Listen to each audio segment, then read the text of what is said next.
大家好，我是荣主硬件工程公司的 Aaron，今天跟大家来探讨一下这个关于flat roof 这种房子啊，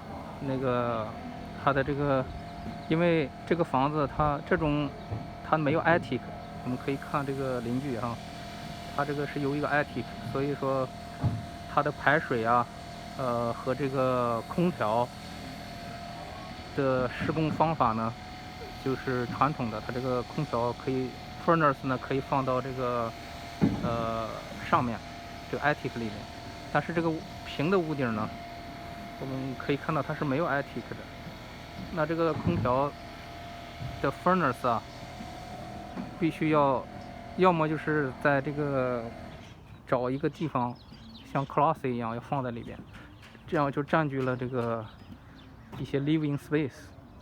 那么在这个项目呢，我们采用了这个像 commercial 一样的这种，就是你看这个很多的仓库，它的屋顶上面这个空调，它是furnace 和 condenser 是一起的，就是冷热是一起的。我们采用了这样的一个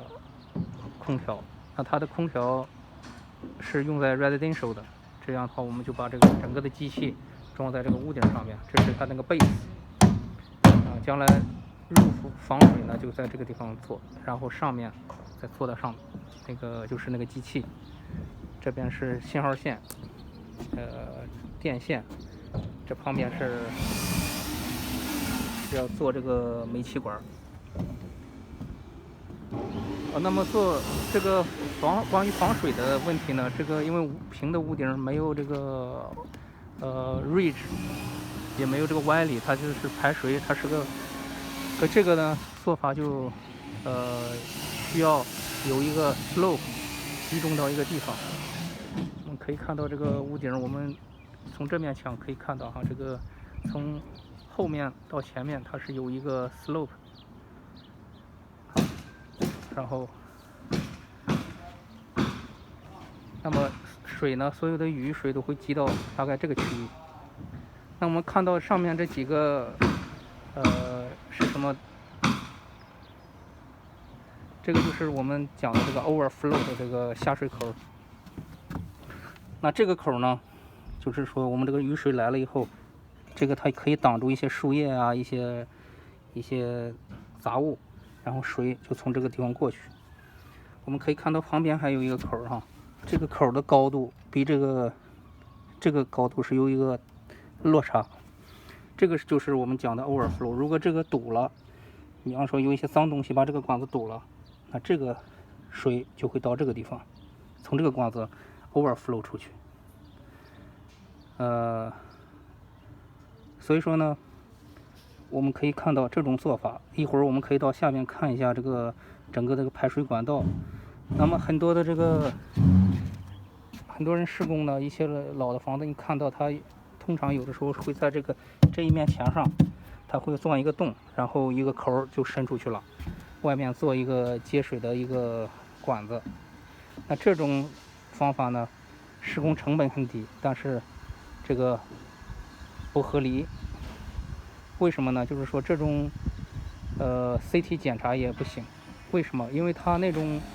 没有这个 overflow 的话，如果一旦这个管子堵掉了，所有的水都会积在这个屋顶上面。你想想，这个要下一场大雨的话，这个上面成了一个游泳池了，那所有的水在屋顶上头增加这个屋顶的承重。另外一个呢，它承重以后呢，它容易造成这个屋顶的会裂，这样的话 damage 这个屋顶，这样的话增加了漏的风险，所以是不行的哈。所以我们看这个房子呢，我们用了3个这个 overflow 的排水口。等一下我们到下面去看一下。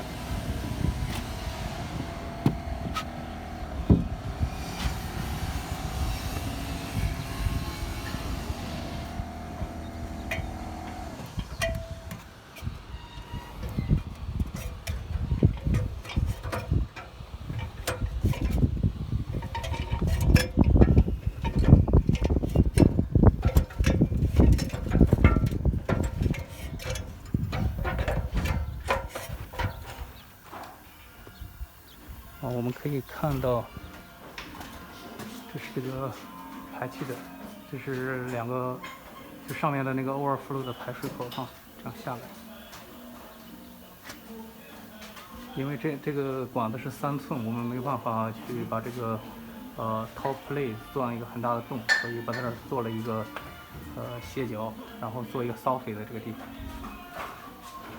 这边也是管子下。到外面看一下，然后我们可以看到这个管子一个高一个低哈。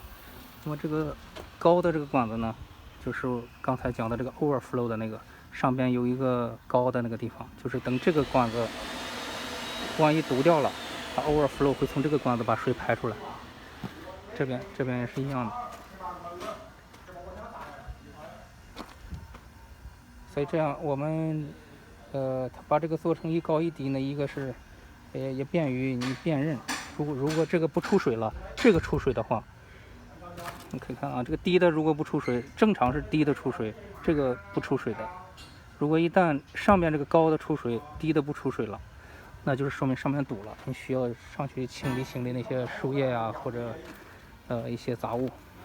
让这个水畅通。那我们再来看一下这个空调啊，这是空调管道。我们这个正上方就是刚才我们看到的那个吸气的 base 装的那个地方。那这样呢，我们可以看到这个 ITIC 机没有什么空间，不像那个，因为这个没有 ITIC 嘛，只是这个 roof rafter 在这一块。所以，如果我们不采用那种办法的话，我们就要找一个 closet 来把那个 furnace 装上，这样的话就减少了这个整个的这个就减少了一个 living space。所以我们用这种办法呢，就节省了空间，看起来也比较简洁。好，今天我就跟大家讲一下这个平屋顶的这个空调系统和排水系统，希望大家有一些了解。好，谢谢大家的收看，愿神祝福大家。